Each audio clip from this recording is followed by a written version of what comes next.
Paratopia Podcast Storytelling apresenta.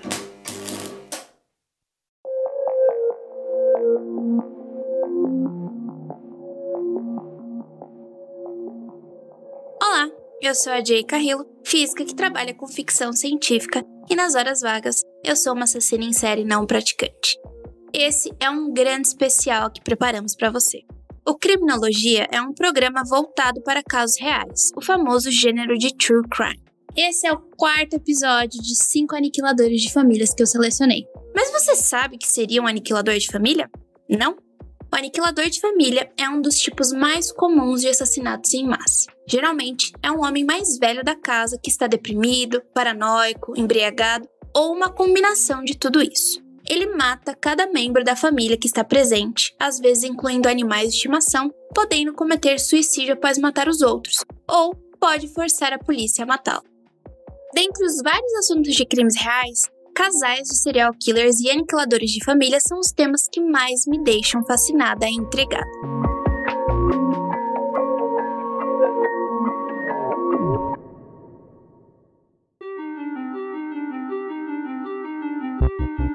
E hoje eu falarei de uma mulher aniquiladora de família. Na realidade, esses casos que envolvem mulheres são extremamente tristes e todos eles me deixam pensativa sobre as causas. Um particularmente triste é de uma mulher que mata todos os seus filhos a machadadas. Mas não é dela que falarei aqui hoje. Hoje será sobre a família Eubanks, mais especificamente Susan Eubanks.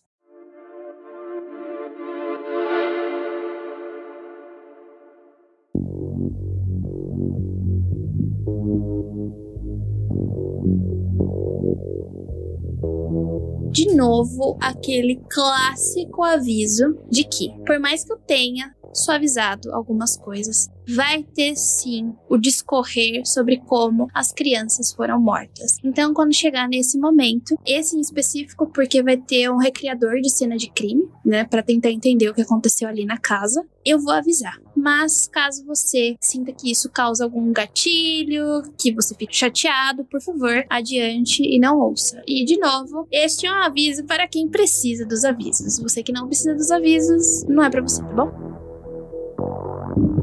Susan Jane Eubanks, nascida no dia 26 de junho de 1964, tinha pais alcoólatras que brigavam constantemente e tinham casos fora do casamento. A mãe abusava fisicamente de Susan, dando-lhe tapas e puxando-a pelos cabelos. Quando a Susan tinha apenas 8 anos, a mãe morreu em um incêndio na casa da família. Desde então, ela e os irmãos viveram alternadamente entre parentes, dos quais não eram os melhores. Eles também chegaram a morar com um padrasto em um trailer, onde ele ficava bêbado e urinava em si mesmo. Segundo parentes e colegas de trabalho, apesar dessas dificuldades iniciais, uma das preocupações número 1 de Susan era seus filhos, dos quais ela se orgulhava e era muito carinhosa. Ela também se tornou uma excelente funcionária. Pelo que eu consegui entender e achar, ela aparentemente trabalhava como assistente médica ou algo assim. Tem muita pouca coisa sobre o anterior da Susan. Tanto que eu tive que ir realmente nos documentos do tribunal para entender quem era a Susan antes.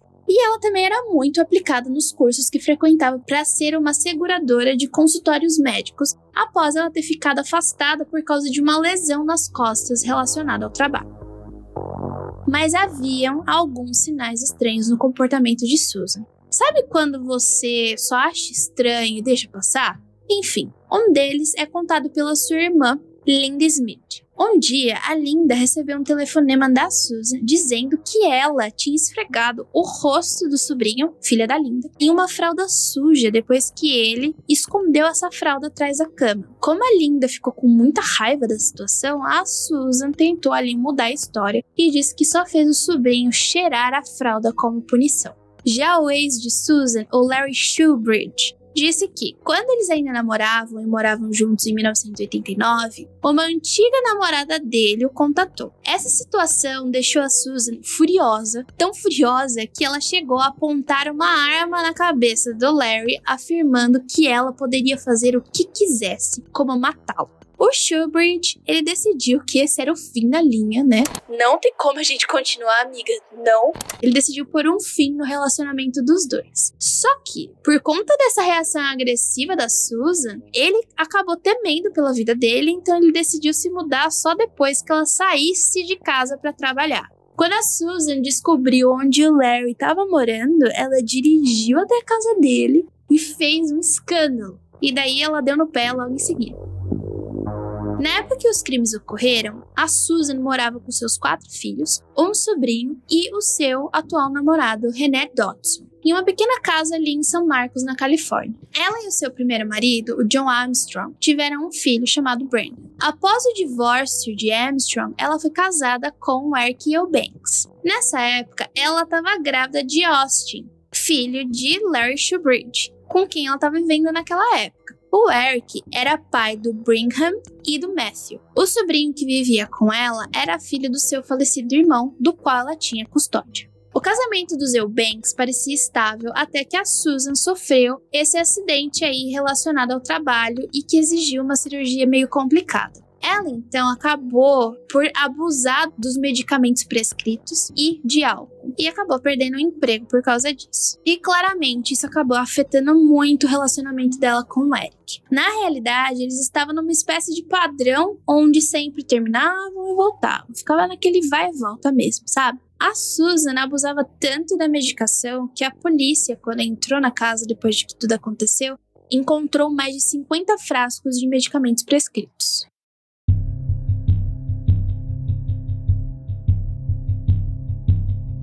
No outono de 1997, os Eubanks finalmente se divorciaram, com o Eric se mudando cerca de mais ou menos um mês antes dos assassinatos. Nesse meio tempo, com essas idas e vindas, a Susan, ela manteve um relacionamento também cheio de vai e volta com o René Dodson, desde 1994, que foi o ano que eu nasci.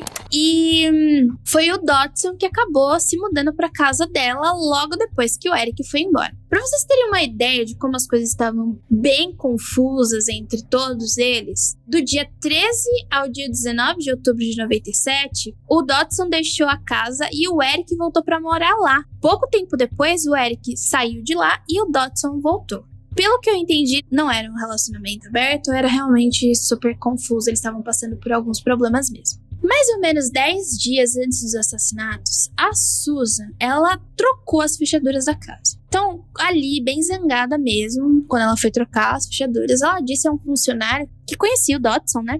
Que ele havia quebrado a fechadura de sua porta e que ela estava comprando uma nova para que ele não pudesse entrar, pegar as suas coisas e ir embora de vez. Além disso, ela avisou que ela havia comprado balas novas e que uma delas tinha o nome de Dodson. Susan, então, nesse momento, ela vira pro filho dela que estava com ela e diz assim: "A mamãe comprou balas, não foi?" Mais tarde, o Dodson comentaria que a Susan, se pressionada, disse que se mataria e mataria seus filhos logo em seguida.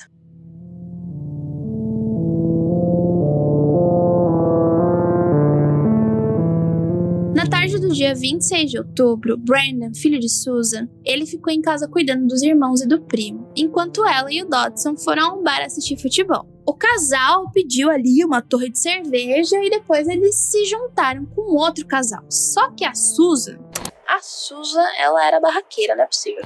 Ela não queria que a mulher do casal se sentasse com eles devido a um confronto que tiveram. Na verdade, a Susan tinha acusado essa mulher de ter falado mal do Dodson pelas costas. Então, o que o Dodson fez?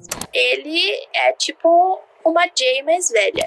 Ele decidiu evitar o confronto e pegou a Susan e falou assim: "Vamos para um bar diferente." Por conta disso, a Susan, que é a Jay do passado barraqueira, ela não é mais assim, tá? Terapia, eu transcendi.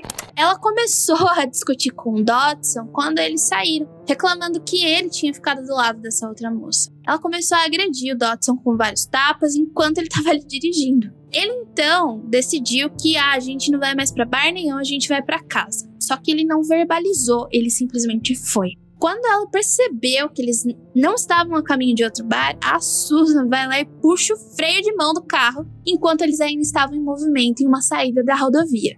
Ela prosseguiu tirando as chaves da ignição, mas o Dodson ali conseguiu pegar de volta as chaves e dirigir de volta para casa. Uma vez em casa, o casal ele continuou a discutir no quarto. Quando o Dodson disse que queria sair e se mudar para o Havaí, bem X essa afirmação, mas tudo bem. A Susan deu um tapa nele, pegou as chaves, bloqueou a saída da sala e tirou os telefones do gancho. Eventualmente, eles se acalmaram e tiveram relações sexuais. O Dodson disse então que iria assistir televisão na sala, só que em vez disso, quando a Susan estava em outra parte da casa, o Dodson correu para um posto de gasolina e ligou para o departamento da polícia, né? Ligou ali pro xerife e pediu para que enviasse alguém para que ele pudesse finalmente tirar suas coisas da casa e ir embora. Só que, nesse meio tempo, o Brandon, filhinho da Susan, ele foi até um telefone público e ligou para Kathy Goobs, que é a mãe do melhor amigo dele na época. Ele pediu a ela para ir buscar ele e seus irmãos, porque eles estavam com medo dessa briga que os dois estavam tendo. E o Brandon, ele também não queria que os irmãozinhos fossem expostos a qualquer tipo de violência que poderia acontecer ali entre os dois. A Kathy disse pro Brandon para voltar para casa e esperar mais um pouco. Caso as coisas realmente ficassem ruins, ele poderia ligar de novo para que ela os buscasse. Pouco tempo depois, o Brandon, muito chateado e agitado, retorna a ligação ali, implorando para que ela fosse lá. Ele temia que o Dodson ligasse para a polícia e as crianças fossem separadas caso prendessem a Susan. A Kathy concordou em pegar os meninos, mas ela nunca saiu para buscá-los. Ô, Kathy, amiga, eu espero nunca na vida estar na posição dessa mulher. Por que a Kathy não foi? Porque o Eric, o ex-marido da Susan, estava ficando na casa dela até encontrar um lugar definitivo para morar. E ela ficou preocupada que a Susan ficasse brava caso soubesse, né, disso, e que nunca mais deixasse o Brandon ir visitar o seu filho, no caso, o amigo do Brandon. Ou seja, ela ficou receosa com algo que foi motivo da briga entre Susan e o Dodson. Alguém tomar partido de algo que fosse contra o que a Susan acreditasse que era certo. Parece um grande caso de família. É um caso de família, né, gente? Que terminou muito mal.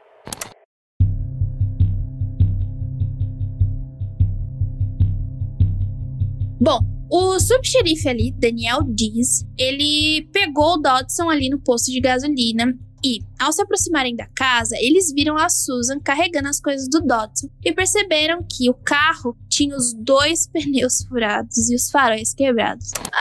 A Susan estava transtornada. Quando Dizzy disse a Susan para largar os pertences do Dodson, né? Ela entrou em confronto com ele, peitou o tio e disse que o Dodson devia dinheiro para ela e a tinha estuprado. Mas quando o xerife a ameaçou prendê-la de fato, ela entrou gritando na casa e ela disse: eu fui espancada, eu fui estuprada e que todos os homens da vida dela a haviam abandonado ou ferrado com a sua vida. Eu quero deixar um disclaimer aqui que não estou indo contra a Susan ter falado que ela foi estuprada não, mas que Susan já tem apresentado vários comportamentos alterados antes dela afirmar isso, né?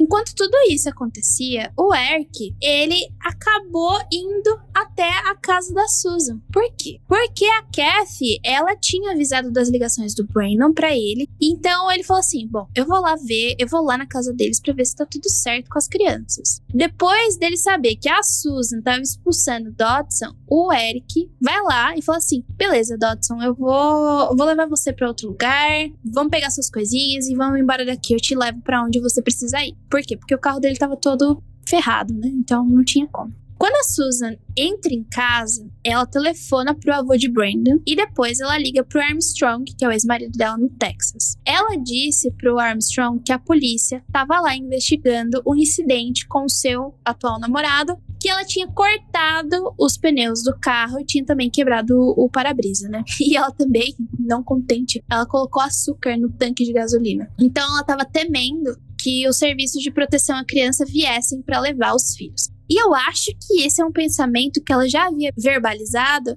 porque lembra que o Brandon também ligou pra Kathy falando que ela tava com medo de que separassem as crianças, que ele, na verdade, tava com medo de que separassem as crianças. Então parece que isso já era uma ideia que Susan pensava e que também já havia verbalizado.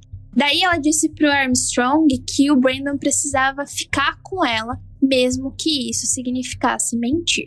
Quando o Eric chega à casa da Kathy depois das 6 da tarde, ele recebe uma mensagem de voz da Susan que só dizia assim: diga adeus. Às 6h30, o Eric liga pro xerife Dizzy, mas só às 7 da noite é que eles conseguem de fato se falar. Então o Eric ali acaba comunicando sobre a mensagem de voz que ele recebeu e que ele estava muito preocupado. Por quê? Porque a Susan tinha uma arma de fogo dentro da casa.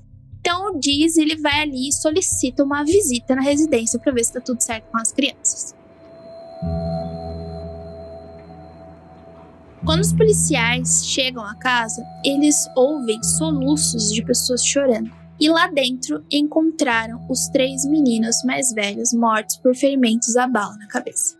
O mais novo, ele ainda estava vivo e por isso uma ambulância foi chamada ao local. Só que ele acaba morrendo mais tarde no hospital. O 5º filho, que no caso é o sobrinho, ele foi encontrado ileso na cama com cobertores puxados até o queixo. Eles também encontraram Susan chorando e sofrendo de um ferimento à bala que ela mesma tinha feito ali em seu estômago. Ela também foi enviada para o hospital. E é a partir desse momento que eu vou falar sobre o que aconteceu com cada filho e como as coisas aconteceram dentro da casa. Então, se você quiser avançar, este é o momento. Avance aí mais ou menos 1 minutinho.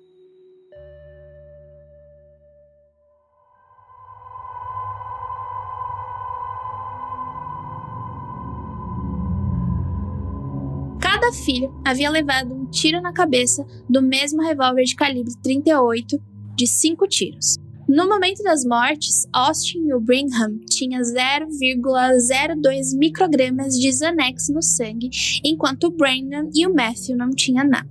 O reconstrucionista da cena do crime, Rod Englert, afirmou que a Susan, na sala de estar, encostou o revólver na têmpora do Brandon, de 14 anos, e atirou. Ela também atirou no pescoço dele a alguns centímetros de distância. Depois, ela atirou nos filhos mais novos que estavam no quarto. Com o revólver a menos de 30 centímetros da cabeça de Austin, ela atirou em seu filho de 7 anos perto do olho esquerdo.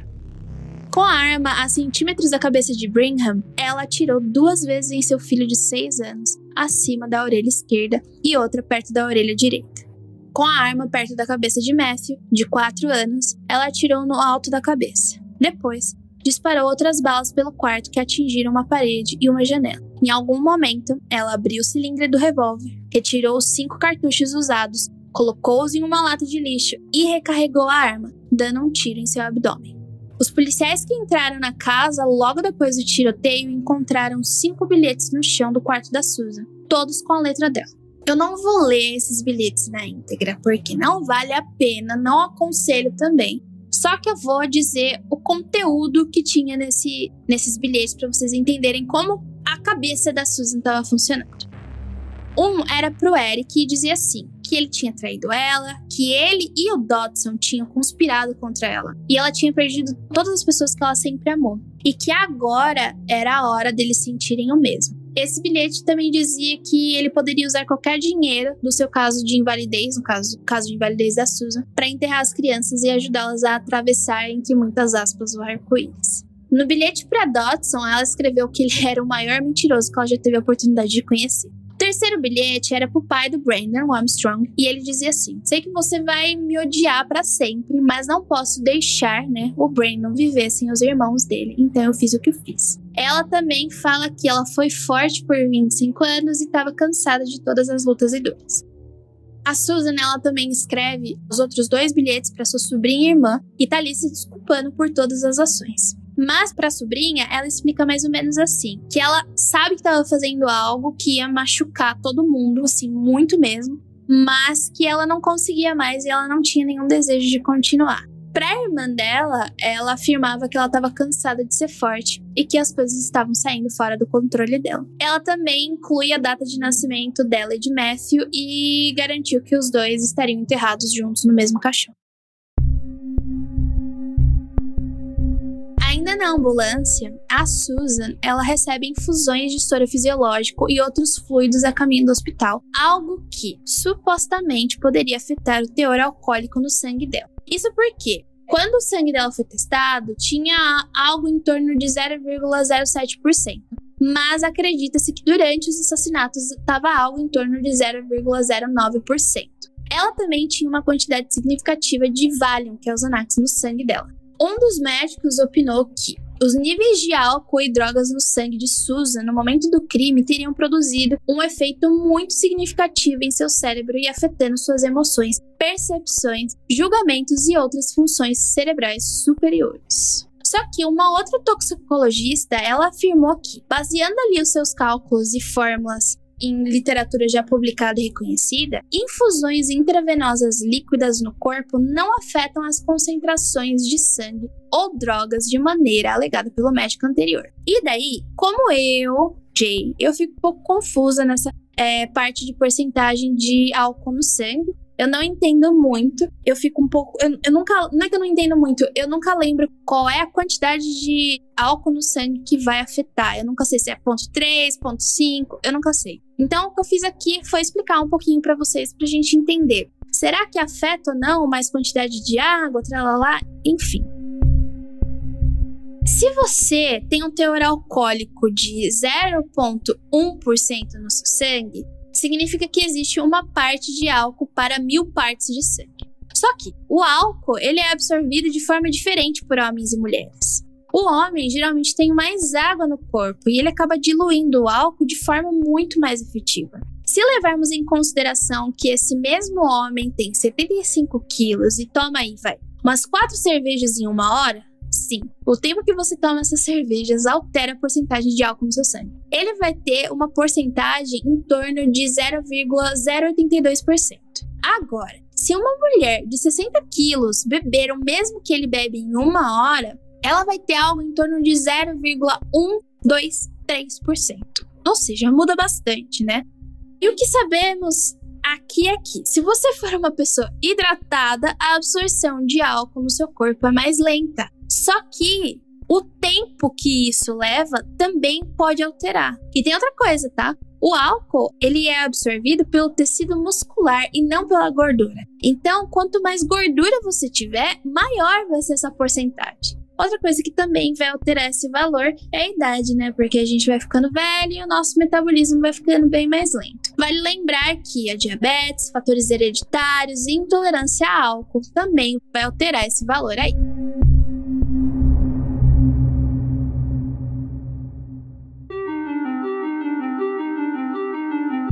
Após 5 dias, Susan Eubanks foi acusada de 4 acusações de homicídio de primeiro grau. O julgamento ele começa em agosto de 1999 e os promotores alegaram que a Susan Eubanks matou seus filhos por causa de uma raiva, que era resultado dessa raiva sentida por todos os seus pais e namorados, e porque todos escolheram deixá-la. Foi alegado que ela sentia o desejo de buscar vingança pelo fracasso de seus relacionamentos e que os pais de suas crianças também precisavam conhecer a dor de perder aqueles que foram amados. Já os advogados de defesa, eles alegaram que os assassinatos ocorreram como resultado de uma espécie de apagão. Que, como resultado de um estado mental diminuído aí, ela não estava no controle das ações dela. Isso porque, depois de passar o dia bebendo e usando medicamentos prescritos, junto com dores de cabeça anteriores, distúrbios domésticos, ela então se tornou uma espécie de máquina e fez o que achava que iria remover sua dor. E aqui eu vou interromper porque, além do meu querido cérebro se desligar quando eu tenho estressores no meu cotidiano, eu também apago quando eu bebo. E esse é um dos motivos que eu raramente bebo ou excedo na bebida. Isso porque dá muito, muito medo não lembrar das coisas. E fora que, além de não ser legal pra mim, não é nada saudável para as pessoas que estão ao meu redor. Ou seja, meu cérebro simplesmente fala assim, vai fazer bobagem, né? Pode fechar o circuito aqui. Daí o que acontece? Meu disjuntor desarma e demora um bocado pra eu ir lá e acionar o negócio de volta. Então, eu simplesmente não faço. E fora aqui, né? É muito complicado. Temos várias histórias de pessoas que se aproveitam de outras pessoas que estão nesses estados, né? Mas, de novo, essa não é a história é outra. Em contrapartida, os promotores alegaram que ela não estava sofrendo de um apagão, e sim que ela estava muito ciente dos atos dela. Por quê? Porque ela recarregou a arma. Ela usou a arma 2 vezes. Algo que lhe daria tempo suficiente para perceber o que estava fazendo e parar. Fora que todos os filhos foram mortos de um jeito que parecia mais uma execução do que qualquer outra coisa. E ela havia atirado em si mesma, talvez para aumentar as chances de uma acusação menor, ou possivelmente para incriminar outra pessoa pelos assassinatos. Em agosto de 1999, após apenas 2 horas de deliberação, o júri a considerou culpada em todas as 4 acusações de assassinato em primeiro grau. Após 2 dias, eles voltaram com a sentença de morte. O juiz concordou com a sentença em outubro de 1999 e Susan foi transferida para o Centro Feminino da Califórnia Central, onde agora permanece no corredor da morte. De acordo com os estudos da Kate Fleming, em seu artigo em 2012 sobre aniquiladoras de família, apesar de um mito comum de que vários assassinos matam estranhos, na realidade, assassinos, homens e mulheres, são muito mais propensos a matar alguém que conhece, mas comumente, membros da família. A maioria das mulheres que matam mais de uma pessoa tem uma maior probabilidade de matar seus filhos biológicos, e o fator mais agravante é quando elas perdem seus status domésticos, ou seja, não são mais as cuidadoras principais. Algo que, aparentemente, era o que a Susan tinha medo. Então, em vez de tentar recriar a sua vida ou suas vidas criando novos papéis para si mesmas, elas decidem escapar de seu sofrimento por meio da violência contra seus filhos. Além disso, esses múltiplos assassinatos de crianças pareciam ser cuidadosamente calculados e muito raramente cometidos no calor do momento. O que já vai destoar um pouco, mas nem tanto do caso da Susan. Porque conforme o desenrolar dos dias, a Susan ela se apresentava volátil com os acontecimentos, mas ela já havia comentado várias vezes sobre matar seus filhos e se matar. Ou seja, a ideia estava ali. Eu não posso afirmar ao certo se ela já tinha bolado um plano ou não, mas a ideia ela estava ali. Então, de acordo com o estudo, a gente pode afirmar que, quando consideradas em um contexto doméstico, as mulheres assassinam seus filhos biológicos com mais frequência do que qualquer outro membro de sua família. Além do mais, alguns pesquisadores sugerem que algumas dessas mulheres matam suas famílias como um método de exercer o que consideram ser cuidado e proteção, enquanto muitos homens que matam no contexto doméstico são motivados por vingança. Os assassinatos por vinganças, eles acontecem quando o perpetrador, ele tenta se vingar da pessoa que ali conhece, de pessoas que ele conhece, vendo certas vítimas, ou seja, seus filhos, como a extensão de uma outra vítima, ou seja, o seu cônjuge.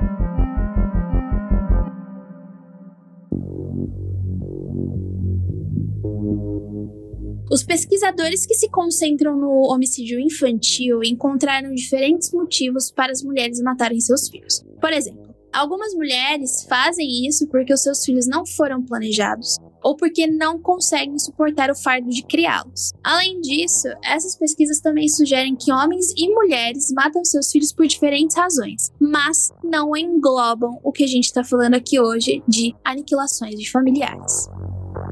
Fazendo uma comparação entre aniquiladores e aniquiladoras, o perfil tradicional afirma que o aniquilador provavelmente será o homem mais velho, que é o ganha-pão da família, e ele geralmente é motivado a matar com base em um senso distorcido de amor e lealdade, dificuldades financeiras e desemprego.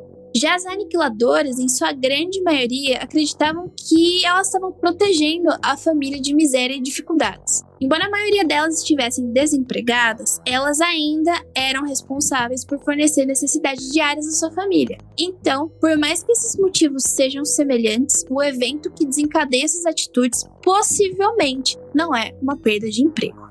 Então, ter uma família maior quando se é mais nova e todo o estresse envolvido ao redor disso pode ser sim uma característica distintiva das mulheres aniquiladoras de família, que não é considerado no perfil dos homens.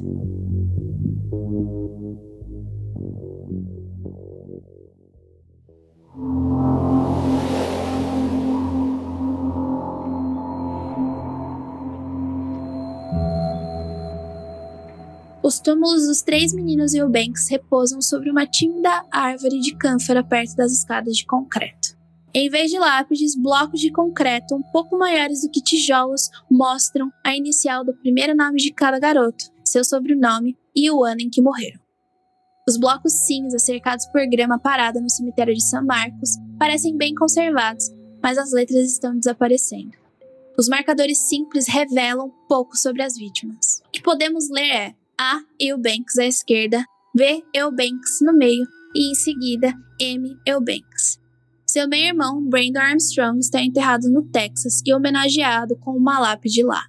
Os assassinatos dos 4 irmãos foi, de forma indiscutível, um dos momentos mais obscuros da história da região. Só que, assim como as letras das lápides, o que aconteceu com os garotos desapareceu na memória de muitos residentes. A casa onde aconteceram os assassinatos foi incendiada por bombeiros em um treinamento. Eric Eubanks nunca falou publicamente sobre as mortes. Ele também não estava no tribunal quando o júri leu o veredito no julgamento de 1999.